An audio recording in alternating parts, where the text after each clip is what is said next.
You're probably not expecting some blonde chick with a fluffy puppy to teach you how to drive through Vietnam, but guess what? I am, because I did it, and you can too. Hey, I'm Allison. My husband and I make travel videos, and you can check us out traveling the world on our YouTube series Tripped. Here, those are more of our travel vlogs. We spent about 10 weeks driving from Ho Chi Minh City all the way up to the Chinese border and back down to Hanoi. So we have seen a lot of the country. I even have my handy dandy map with my little finger paint, and we're gonna learn all about maps. If you're planning a trip of your own to Vietnam or anywhere else in the world, consider subscribing because we push out new travel vlogs every Sunday and informative videos like this when we have the time. Do you have your pen and paper ready? We are getting into your Vietnamese itinerary. One of the hardest parts about the whole trip is that you're starting in a big city, and that's the hardest and suckiest drive. So day one, no matter if you're starting in Ho Chi Minh or Hanoi, is not gonna be your favorite day. For first day of driving, what's really important to know is that when you're using Google Maps, you can't drive a motorbike on the orange highways. And the orange, I mean this right here. They're like actually orange when you look at Google Maps. You can only drive on the yellow streets. That one, this one, this one. So look closely because those are car only highways. So that definitely adds some time to your route. So Vung Tau is your closest route at about 3 hours.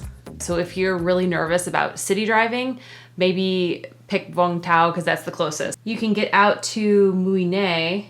It took us about 9. We had a quick little oil issue. It's probably about 7 hours out there. And it's rough driving because the streets are busy. You're not really looking at much, just the city outskirts. And 7 hours on day one can be stressful and a lot. Kite surfing, it is a beach town, but it's really popular with Russian tourists. It's a smaller community, but over there you've got the red dunes and the white dunes. So that's what's there. It's just that the drive there is real tough. Okay, so that's day one. You're either about 3 hours down to Vung Tau, you're about 7 hours to Mui Ne, or you're maybe more like 8 to 9 hours up to Dalat, or maybe there's something up here that you could find a hotel and stay to break up that drive. Mui Ne up to Dalat. Dalat is known as the Vietnamese honeymoon destination. It's a cute, small mountainous town. Well, I guess it's not too small. There's beautiful waterfalls there. There's this really cool lake with these like swan chicken boats that you can go out on, and a sweet pagoda to visit. Really cool vibe there, and don't miss a lot on your southern Vietnam motorbike trip. Also, the drive here from Mui Ne up to Dalat is beautiful because you're going through the sand dunes at first, and then you're passing some really cool like temples and pagodas, and then you start to get up into the mountains, so you've got the windy roads, and that's still about a 7.5 hour drive. Okay, from there, the next logical thing is to head down to Nha Trang. Dalat to Nha Trang, 6 hour drive. This is a beautiful drive. This is all like waterfalls here. It's super mountainous, and there's waterfalls coming down from every which direction, tons of switchbacks. It's a gorgeous drive. There's tons of tour buses, just taking people up there just to see the view. So that's a great drive, probably one of the best of the 2 months that we were there. So what's down here in Nha Trang? Nha Trang is probably one of the largest Russian tourist destinations in Vietnam. It kind of felt like Russia, Cancun there. So you kind of get like the crazy people on their like drunken holiday type vibe there, but it also probably depends on the hotel that you're staying at. I think ours was like certainly catered to Russian tourists, but if you're like looking to party with some Russians, there you go, like Nha Trang it is. The beach there is pretty, again, a touristy town. It's like lots of beach chairs and that kind of vibe. Also, there is Monkey Island, which I don't even know if like people know about because we were the only people there, but if you like monkeys, it's the place to be. It was kind of freaking me out because there were like so many and they were like swarming us, but Tim and Jamie kind of had the time of their life there. So if you're into monkeys, head out to Monkey Island. Okay, so here's where you get another kind of big decision. You've got to avoid this Highway 1, but this is a massive truck route and it's really not safe to drive on. So avoid Highway 1, and how you can do that from Nha Trang is one of two ways. If you're the biker, you're like, this is the bike trip, I'm riding all around Southeast Asia, like this whole big bike thing, then you are most likely coming inland into this city called Buon Ma Thuot or whatever it is. I don't know, I always pronounce it like that and no one in Vietnam ever knew what I was talking about, so I'm clearly saying it wrong. That's a beautiful drive. You start to get into the mountains around here, but once you come towards the city, that's a relatively large city known for its coffee there, and you still have like 2 to 3 hours right there of kind of busy driving. I have terrible memories of that day because I learned how to ride a motorcycle in Nha Trang, and then from Nha Trang to Buon Ma Thuot was my day one of driving, and that was an 8-hour drive. Is it an 8-hour drive? 7 hours. And that was my first 7 hours driving a motorbike, so I remember it as like hundreds of hours. From there, Buon Ma Thuot up to Pleiku temples up there. This is far. This is over an 8-hour drive. Beautiful, beautiful drive though. And so when you're driving farther, when it's a pretty drive, it feels different, of course, than when you're like high tension, high stress with so many trucks and so much other traffic. It's a far distance, but a lot less stressful than city driving. So we have 7 hours here. Let's call this 9 to be generous. I'm sure there's some bikers out here watching this that are like, I can do it in 5 hours. Like, yeah, maybe you can, but I'm trying to take into account, you know, you're stopping to eat, you're stopping to take pictures, the destination is the journey. So I'd rather overestimate the time so that you're prepared and you're not getting there in the dark. Then your next drive is up to Con Duc, which is not even on my zoomed out map here. It's about here. This is another super long drive. It's mountainous, this is gorgeous, but this is over a 10-hour drive. And now you're up into the center of Vietnam when you have some more kind of touristy areas that you'll spend some time in. Definitely Hoi An down here. And this drive from Con Duc down to Hoi An is about 6 hours. So, if you're short on time and you're trying to get from southern Vietnam to the center of Vietnam, you have this 4-day, 4-day drive to get to the center of the country. And that's a lot of driving. As you can see, that's like over 25 hours of driving. And if you are short on time, you can always put your bike on a train in Nha Trang and take the train from Nha Trang up to, well, you get up to Da Nang. Now, if you're not sold on the train because you feel like that's wrong to put your bike on a train when you're doing this motorbike trip, I totally get that. The train is awesome. That's kind of a destination or thing to do in and of itself. But just quick, if that's your plan to take the train at any time, you put the bike on the train. But you need to purchase storage for your bike on the train first because that fills up. There's gonna be plenty of seats. So go take your bike to there's like the shipping ticketing area, which is normally a building next to the passenger ticketing area. And you go buy essentially a ticket for your bike. You leave your bike there, you can watch them, they like crate it up and kind of take it apart, and it's totally fine, it's kind of nerve-wracking, but you give them your bike, then go in and buy your ticket, and then you wait for your bike there. Sometimes it's even on a different train. Sleep overnight, now you've gotten all the way up from Nha Trang into the center of the country. So 2 different ways to do the same distance. Okay, center of Vietnam. We've got Hoi An, we've got Da Nang, and Hue. Here's where people's routes will vary a ton too. So I will just try to share no, it's not gonna be objective. It's definitely gonna be subjective of my perspective of what's here. Hoi An was incredible.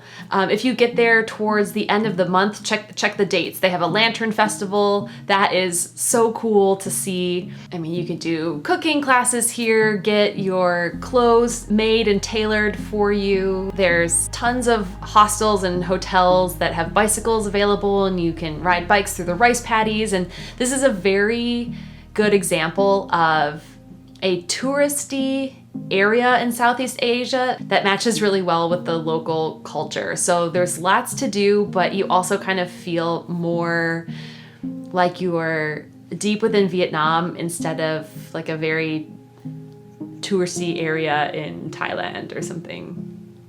You could easily spend a week here without getting bored, and being in the center of the country, this is kind of a great stopover point to take a break from riding before you head either south or north.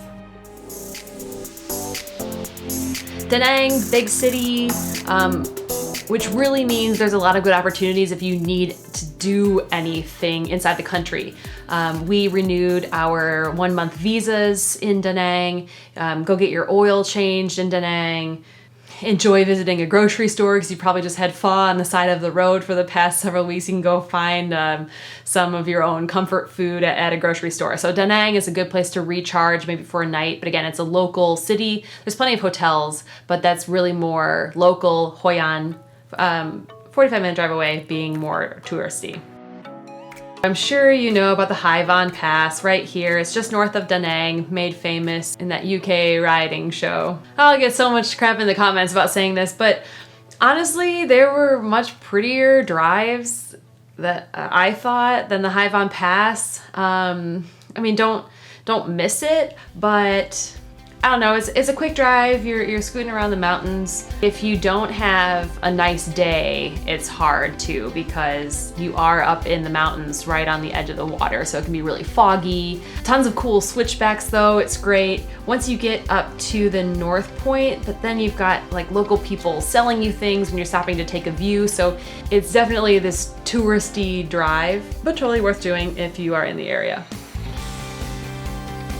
Okay, this is why I was saying you have kind of all these options once you get here, because it's not easy to get up to Hue from down here. If you Google map it, it's just like, go from Da Nang to Hue, but you're on that Highway 1. A lot of that is that orange highway that you can't even drive on with a motorbike, so you have to find these coastal roads and kind of make your way up there. Hue wasn't our favorite, that was probably our least favorite city in Vietnam. Again, this is just our opinion, so totally form your own opinion. Hue is supposed to be like this cultural capital. It's got that imperial city, which is cool to walk around, but I don't know, we had a bad vibe there. It was like pouring rain the whole time, so that doesn't exactly help, but if it was up to me, I would have skipped Hue. Now, if that's what your option is, and maybe you can come up and you can do the Hai Van Pass, and then you can come back to Da Nang and come back this route if you are choosing to skip Hue. Or if you don't want to go this whole crazy coastal route, you can come back to Da Nang and come into all this crazy mountain, Lao border, awesome stuff. Now this is, we didn't do this because we did the whole Hue thing because I was set on seeing Hue. So we sacrificed all this cool Lao border, mountainous roads. If you zoom in on the map, you can see I'm not just making squiggly lines. Like the roads are super crazy there. If you choose to go this route, you can stay up here-ish. Is a town called Alui, and you've got about a 6-hour drive up from Da Nang. If you need to come up from Hue, you can do that too if you decide to go down there. And this is a pretty drive through the mountains as well. That's about 3 hours. From Alui then, if you are over here, boom, boom, boom, you're going up the next day, and it's about 5 hours over here up to Khe Sanh. And that's not even on the map. Don't you like my finger painting handwriting on here? And then from Khe Sanh, you're getting up to Phong Nha. That's this park that you see here, and that's the world's largest cave. You can't actually go in the world's largest cave. Obviously, use a different resource to research this more in depth, but there's Paradise Cave there that's supposed to be incredibly amazing, and people make whole trips just to come to this park here. So if you have the luxury of nice weather and you can make it along this whole drive, definitely do that. This drive from Khe Sanh to Phong Nha is supposed to be like the most beautiful drive in all of Vietnam, so don't miss it. There is apparently one hotel along the way that's kind of like just this guy who has some rooms. I'll put a link in the description box below. We didn't even know about that until somebody commented on one of our other videos, so thank you. Otherwise, this is over a 10-hour drive, and you have to do it in one day unless you're staying at kind of like this guy's place, and bring your own gas and food and be totally prepared. It's super remote. This is one of those, wake up at 5 a.m., leave at 6 a.m., drive during the daylight. Be very careful. Okay, from the Phong Nha area and all the caves down here. Now, a few more options. This is about 13 hours to get up to Hanoi. So let's call it like 2 or 3 days. If you continue driving, always stay west, stay off of Highway 1. Definitely don't miss Ninh Binh right here. If you want to just kind of jut up to Hanoi because you're getting over to Ha Long, or maybe you're going up north to some other regions that we'll talk about in a minute, you can drive down to Dong Hoi, and Dong Hoi has a train station, and you could train up from Dong Hoi either to Ninh Binh or all the way up to Hanoi. Okay, Ninh Binh up to Hanoi. Keep in mind, this is another one of those orange highways listed kind of like a straight line there. You definitely want to... you have no choice but to avoid that. So you're kind of riding this other road that's next to it. You and every other motorbike that's trying to get up to Hanoi. So that, this is not a ride to remember for maybe any positive reasons. You're going up to one of the biggest cities in the country. So there's a lot of traffic. There's a lot going on. There's a lot of, factories down here south of Hanoi. So just be careful in this drive, and hopefully you get maybe a good weather day, because anything like rain or high wind can make that drive even that much more stressful. Okay, Hanoi. Obviously there's a lot to do in Hanoi, but just to keep moving through an itinerary, I'm sure you're probably considering Ha Long. The drive out to Ha Long from Hanoi is another just... Okay, if leaving Ho Chi Minh is the worst drive, then Hanoi to Ha Long is the second worst as far as just traffic and dangerous situations. Think about how many massive tour buses are taking people from Hanoi to Ha Long every single day.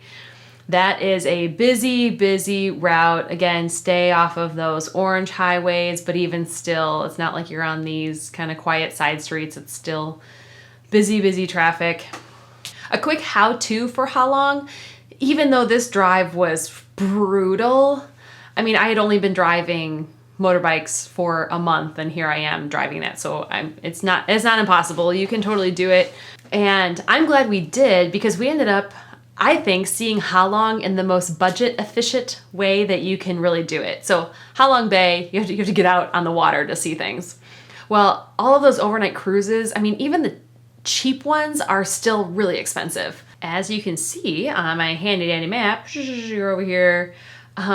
This island, Cat Ba, all in green, is this huge national park.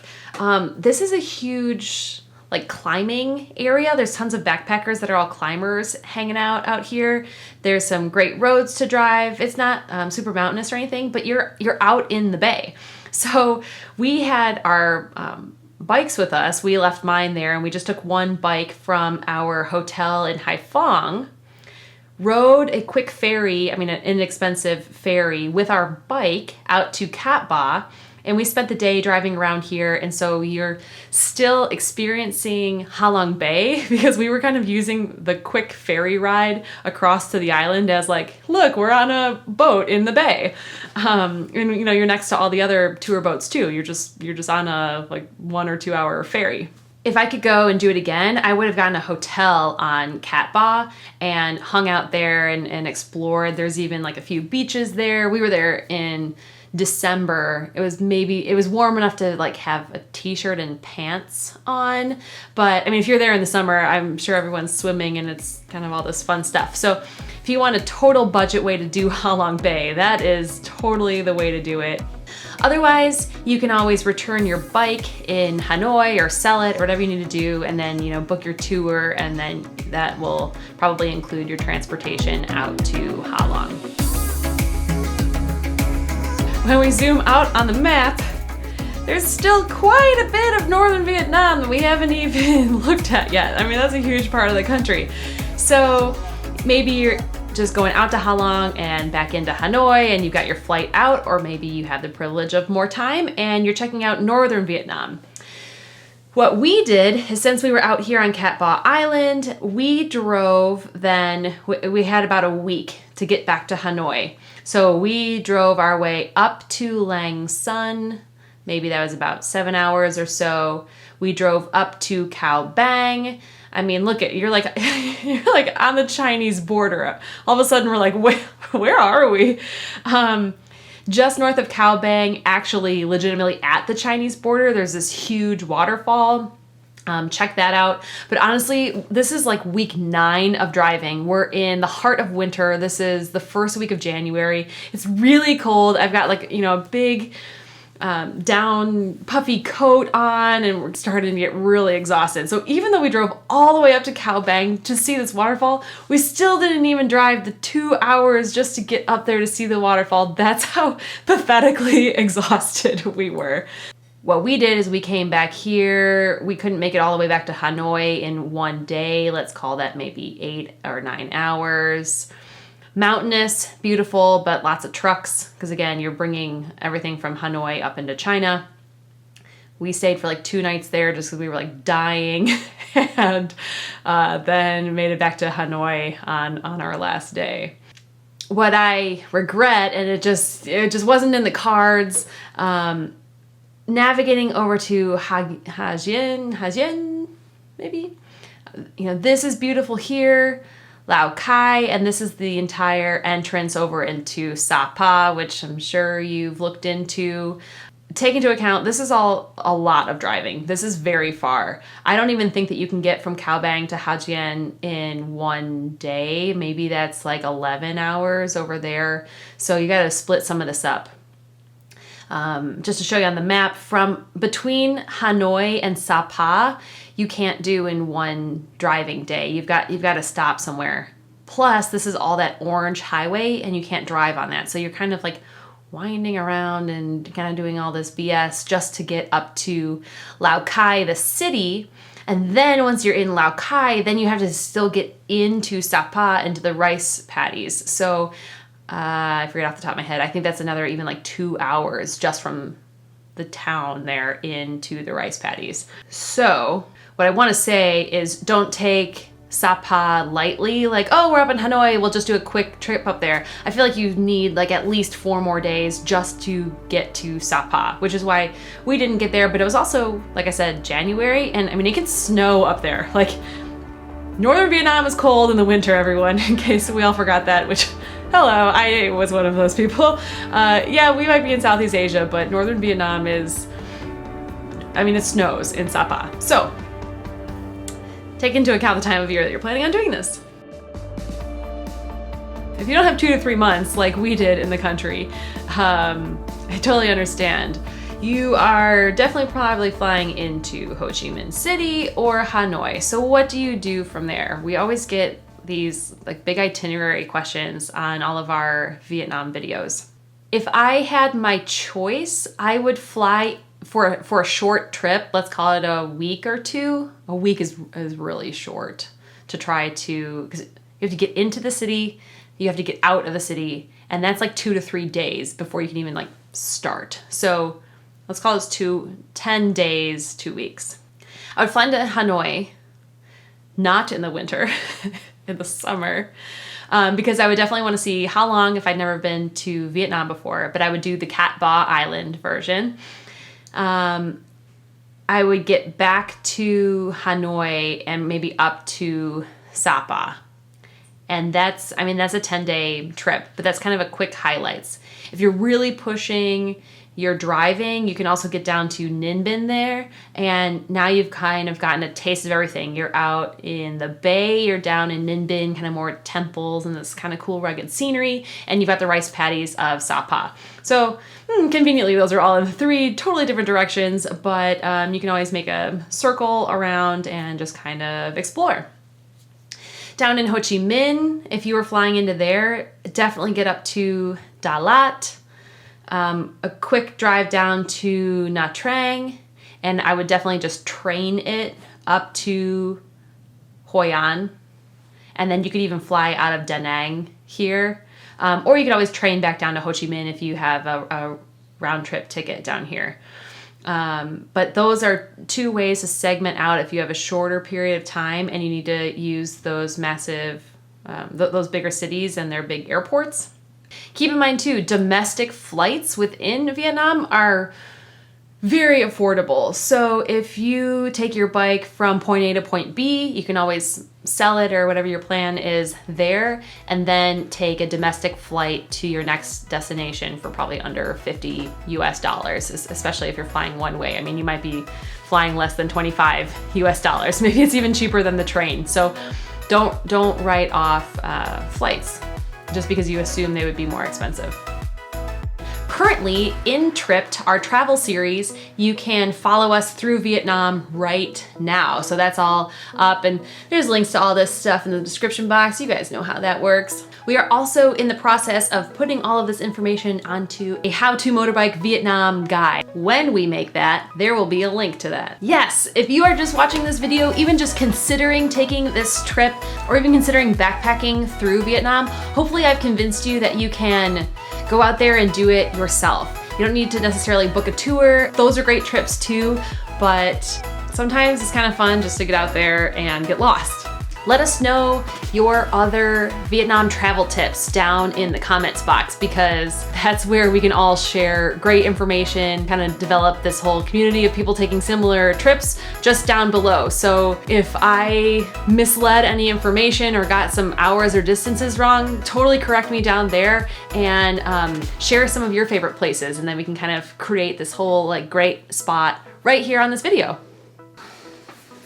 You think maybe I should wear this helmet to show everyone that safety is important? Yes. Okay.